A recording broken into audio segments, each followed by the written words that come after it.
Research suggest करती है कि shorter but more frequent homework assignment mathematics में मोस्ट इफ़ेक्टिव होता है। ठीक है,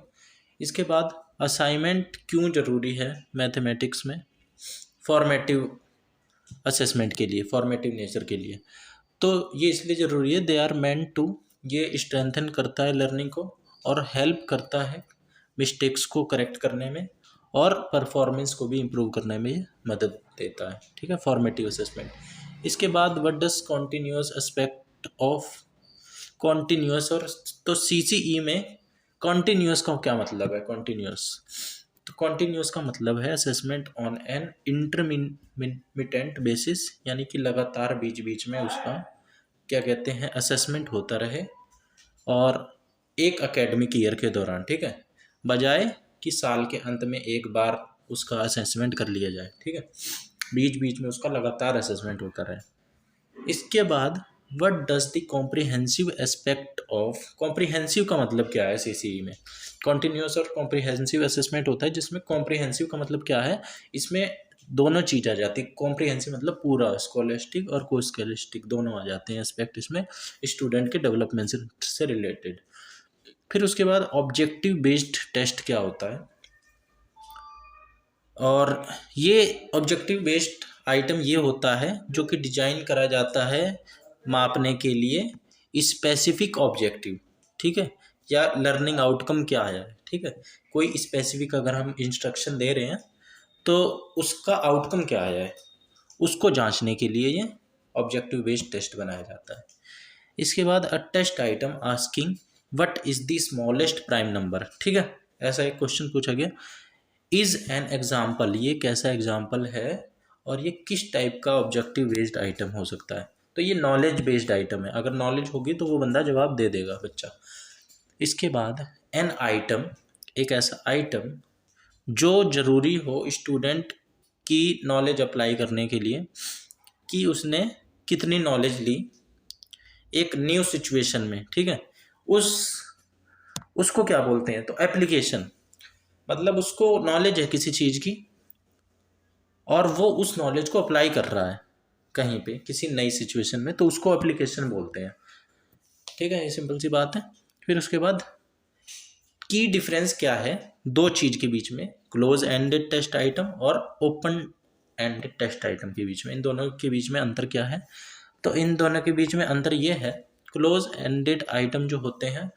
वो डिफाइनाइट होते हैं, मतलब कि वो निश्चित होते हैं, उसका एक ही उत्तर होता है। ठीक है, और जबकि जो ओपन एंडेड आइटम जो होते हैं वो वैरायटी होती है, उसमें बहुत सारी, कई सारे उसके उत्तर हो सकते हैं। ठीक है,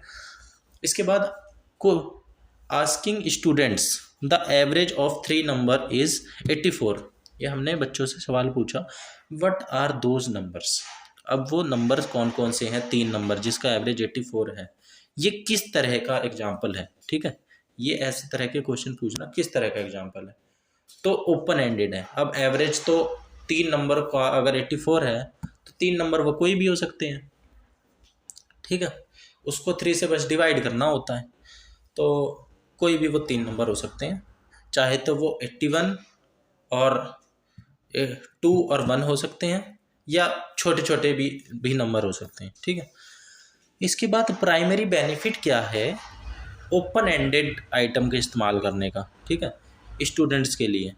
जो कि खासकर अलग अलग एबिलिटी के होते हैं। ठीक है, सब में अलग अलग खासियत होती है, बच्चों में अलग अलग एबिलिटीज़ होती हैं, तो स्टूडेंट्स जो कि अलग अलग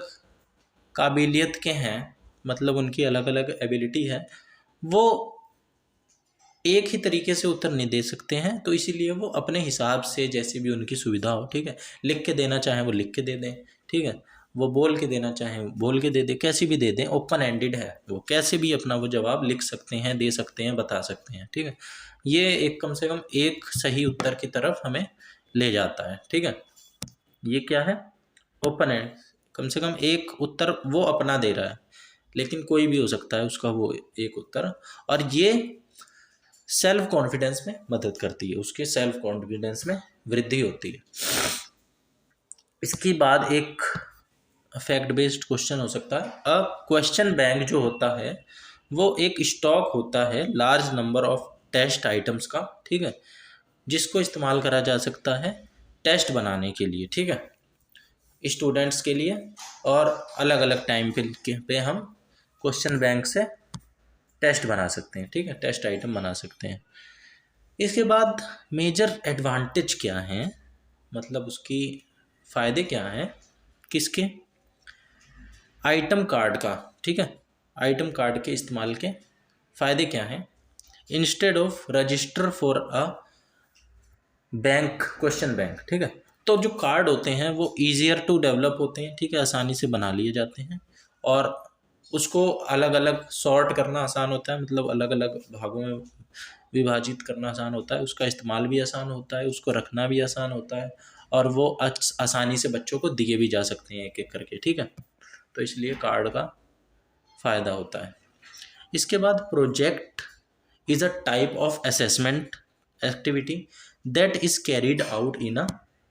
नेचुरल सेटिंग, ठीक है, ये नेचुरल सेटिंग में होता है जो प्रोजेक्ट का असेसमेंट होता है प्रोजेक्ट टाइप में,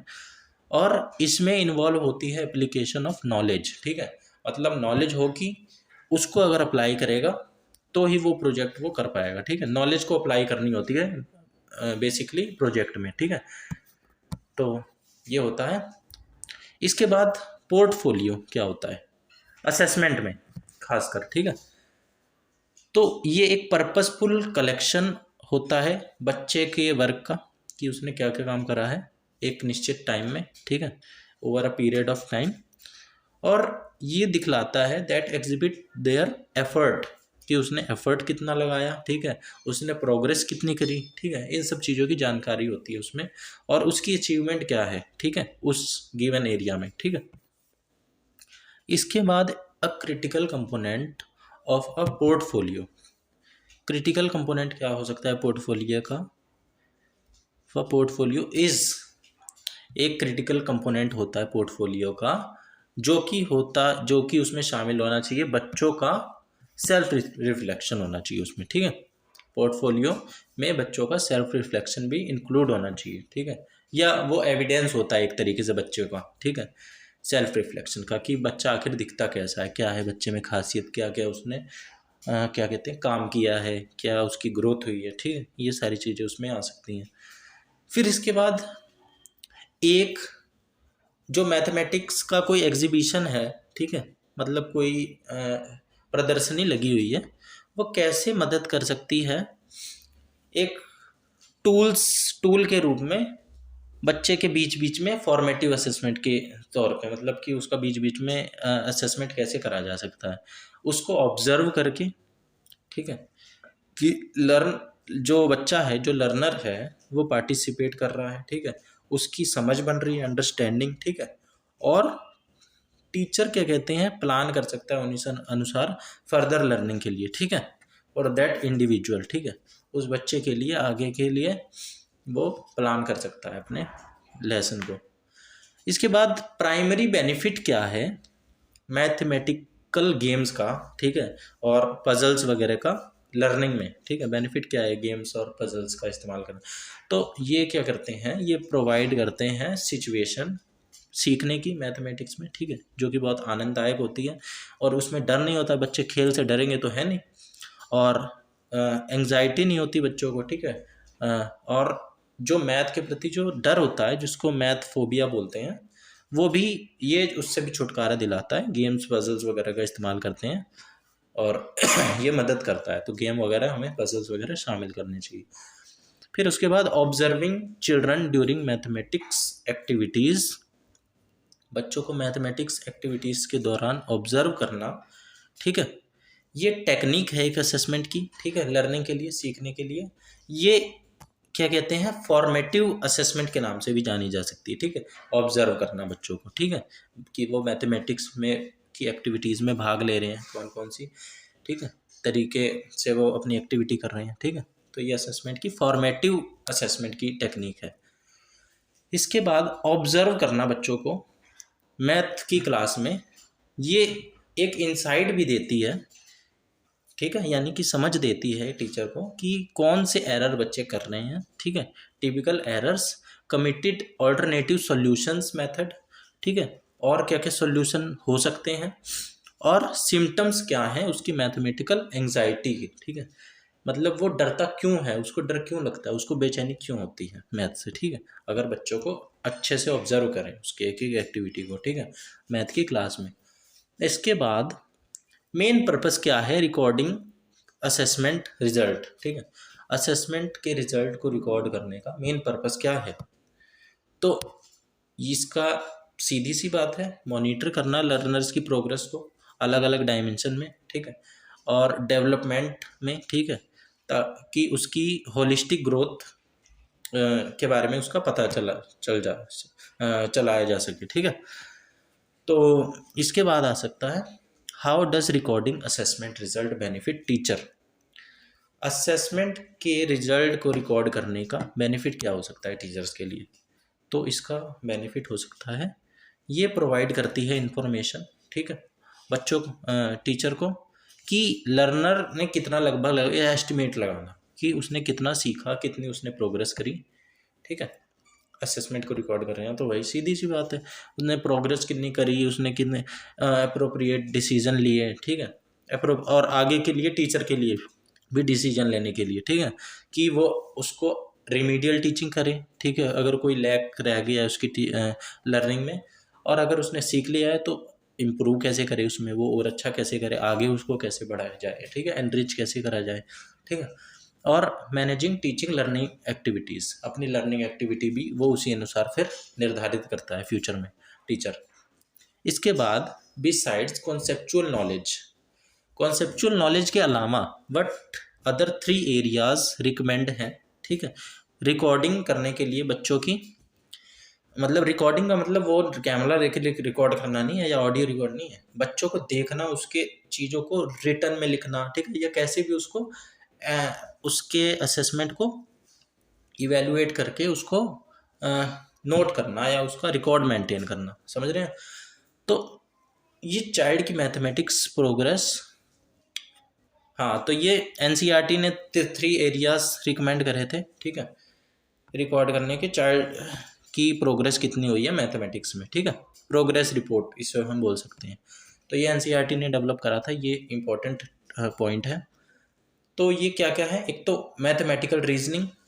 फिर मैथमेटिकल कम्युनिकेशन, और एटीट्यूड्स क्या है, और डिस्पोजिशन क्या है उसका, उस बंदे का, बच्चे का, ठीक है। तो उसकी मैथमेटिकल रीजनिंग कैसी है, ठीक है, मैथमेटिकल कम्युनिकेशन, और एटीट्यूड कैसा है मैथमेटिक्स के प्रति।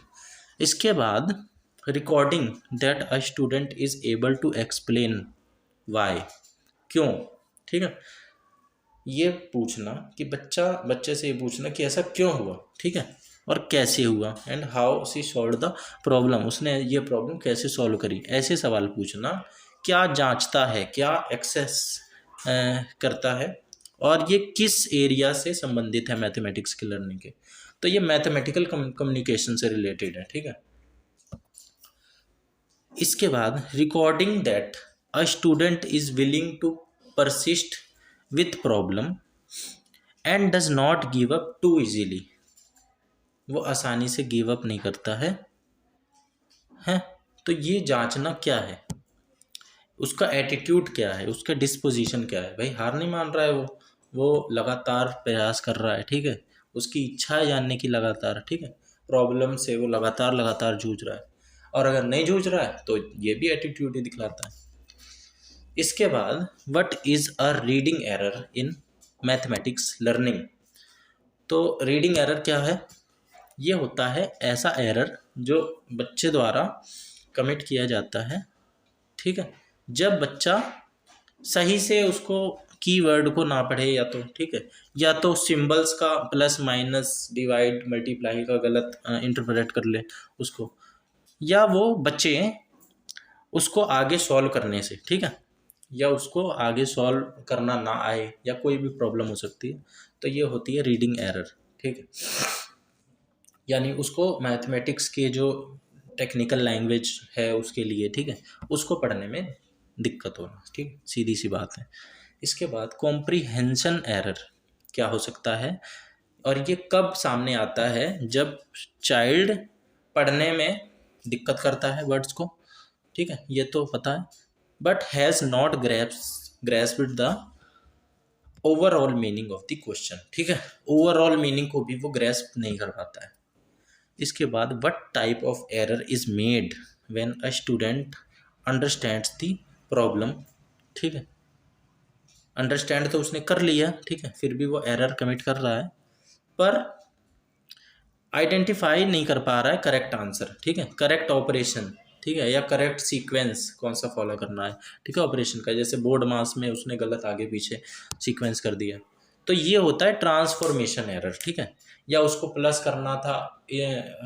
Left hand side to left right hand side ले जाने में, तो इसने क्या कहते हैं कुछ उल्टा कर दिया, ठीक है, प्लस का माइनस कर दिया, माइनस का प्लस कर दिया, माइनस का माइनस कर दिया, मतलब किसी भी ऑपरेशनल एरर में उसने अगर कर दी अगर ऐसी दिक्कत, तो उसे बोलते हैं ट्रांसफॉर्मेशन एरर, ठीक है, ट्रांसफर हो रही है ना इसमें चीज़, तो ऐसे याद कर सकते हैं आप। इसके बाद एक ऐसा स्टूडेंट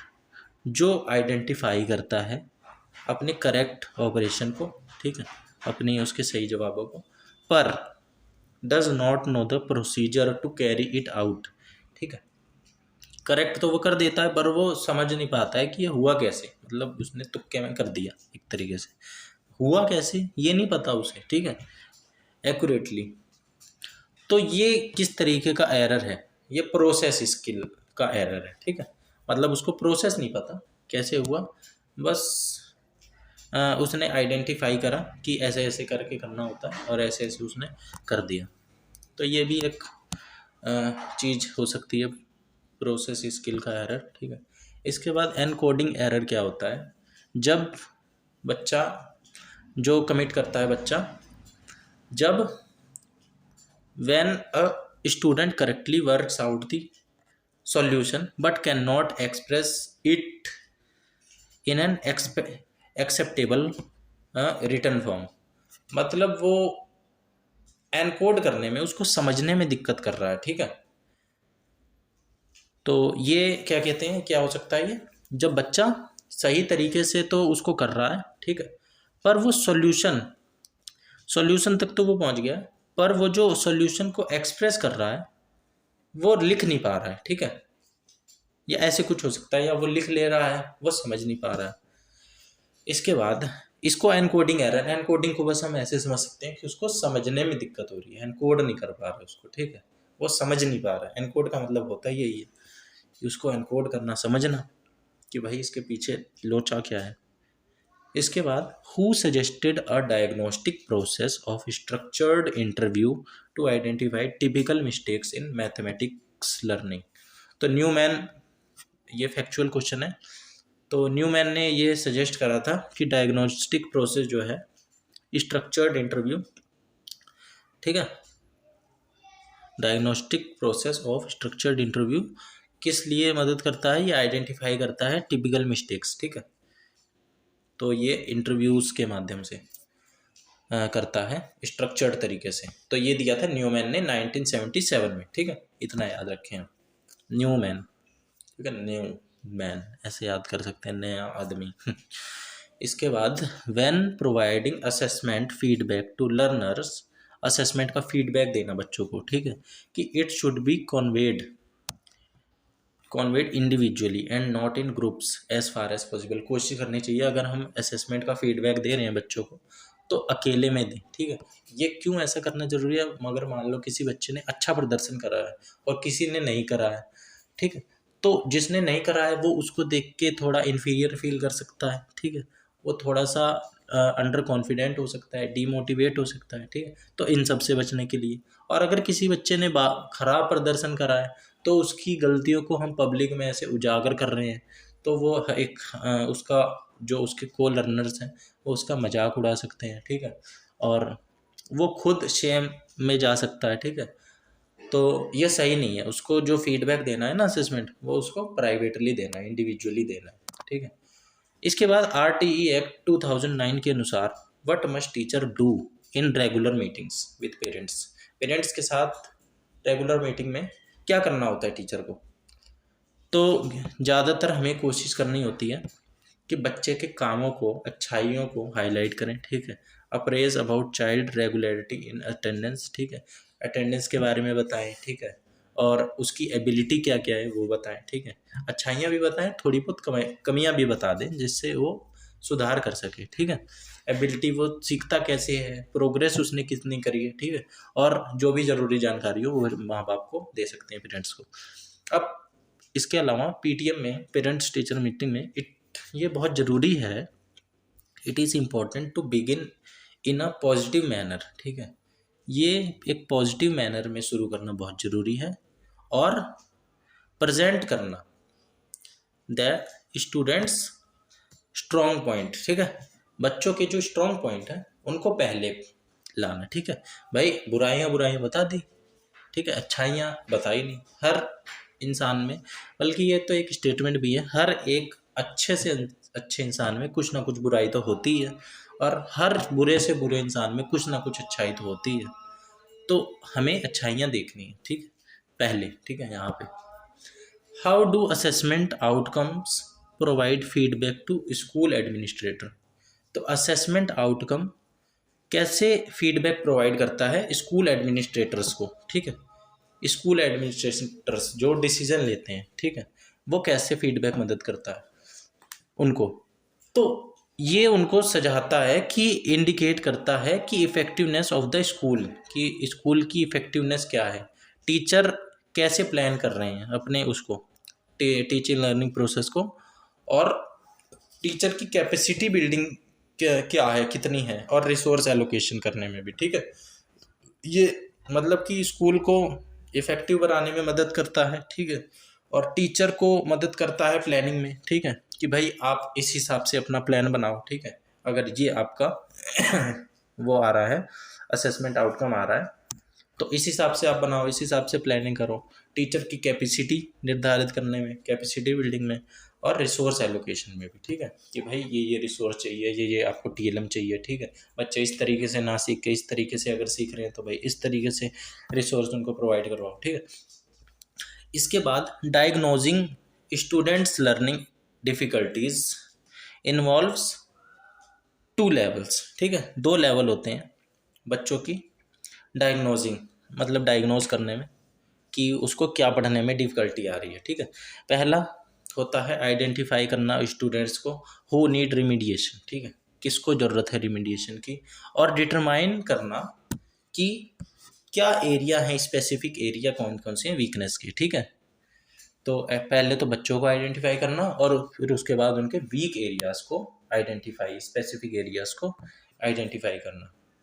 ठीक है। पूरे में वो वीक नहीं होगा, किसी एक चीज़ में ही वो वीक होगा, और सारे बच्चे भी नहीं वीक होंगे, कुछ कुछ बच्चे वीक होंगे, ठीक है। हर बच्चे कहीं ना कहीं वीक हो सकते हैं, ये भी ज़रूरी है, ठीक है। इसके बाद व्हाट इज़ अ की characteristic of remedial activities in mathematics. की कैरेक्टरिस्टिक क्या है, रेमेडियल एक्टिविटीज़ क्या है मैथमेटिक्स में। तो ये हैं, दे शुड बी इंडिविजुअलाइज्ड, ठीक है, इंटरेस्टिंग होनी चाहिए। रेमेडियल एक्टिविटी जो हो वो भाई रेमेडियल है तो इंडिविजुअल होगी, ठीक है। हर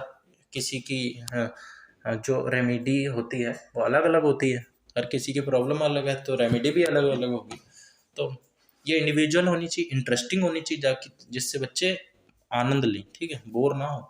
और मटेरियल इंटेंसिव होने चाहिए, मटेरियल उसमें होने चाहिए बहुत सारे, ठीक है, ठीक ठाक, ठीक है, ताकि हम स्विच कर सकें जिस हिसाब से ज़रूरत हो। इसके बाद प्रोवाइड करना अल्टरनेट लर्निंग एक्सपीरियंस, ठीक है, अल्टरनेट लर्निंग एक्सपीरियंस प्रोवाइड करने के लिए भी ये ज़रूरी होते हैं, ओके। इसके बाद क्या पर्पस है एनरिचमेंट एक्टिविटीज़ का मैथमेटिक्स में। एनरिचमेंट एक्टिविटीज़ होती है बच्चों की और प्रतिभा को निखारने के लिए, ठीक है। अगर कोई बच्चे किसी चीज़ में अच्छे हैं तो उसको और अच्छा करना, और एनरिच करना, ठीक है, और बढ़ाना। तो ये हेल्प करता है बच्चों को हु आर परफॉर्मिंग वेल, जो अच्छे परफॉर्म कर रहे हैं उनकी प्रतिभा को और निखारना, उनके पोटेंशियल को और ऑप्टिमाइज़ करना, ठीक है, और उनकी एबिलिटीज़ को भी और ऑप्टिमाइज़ करना, जो उनकी एबिलिटीज़ हैं जिसमें वो अच्छा कर रहे हैं। एनरिचमेंट एक्टिविटी मैथमेटिक्स में इन्वॉल्व होती है, ठीक है। इसमें हायर ऑर्डर थिंकिंग स्किल्स के जो क्वेश्चंस होते हैं, ये या कोई भी क्वेश्चंस भी हो सकती हैं, कोई भी प्रॉब्लम हो सकती है, या कुछ भी हो सकता है, वो HO हॉट्स होने चाहिए, मतलब कि हायर ऑर्डर थिंकिंग से रिलेटेड होनी चाहिए। ठीक है, तो ये शामिल करे जा सकते हैं। इसके बाद what kind of test item are particularly suitable, कौन से टेस्ट आइटम सुटेबल होते हैं पर्टिकुलरली एनरिचमेंट एक्टिविटीज़ के लिए। एनरिचमेंट एक्टिविटीज़ के लिए ओपन एंडेड आइटम्स खास करके बहुत ज़रूरी होते हैं, ये मदद करते हैं अच्छे से। तो ये था मैथमेटिक्स का NRUS का ब्लॉक 3 504 का ब्लॉक 3। तो इसी तरह से हम आगे भी मिलते रहेंगे।